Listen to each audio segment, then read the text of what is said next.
International শব্দটার অপব্যবহার হচ্ছে।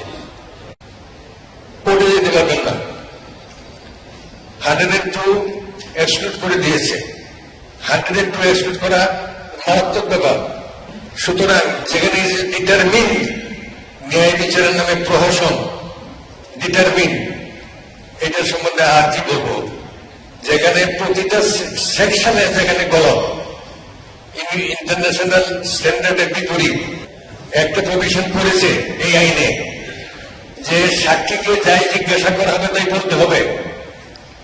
সেই কথাটা যদি তার নিজের বিরুদ্ধেও যায় তাও বলতে হবে, কিন্তু সেটা বলার জন্য তাকে প্রসিকিউট করা হবে না। এখন চিন্তা করুন, এই যে একটা সাংঘাতিক জিনিস করেছে, এটাতে শত শত সাক্ষী বানানো যাইব, শত শত সাক্ষী বানানো যাইব। কারণ সে যদি মিথ্যা কথা বলে যায় যে আমাকে এটা করেছে সেটা করেছে, আমি তার সাথে ছিলাম, আমিও ওই অপরাধের সঙ্গী, এই মার্ডারে আমিও সঙ্গী ছিলাম, এই কথা যদি একজনে বলে তখন তার সাজা হবে না।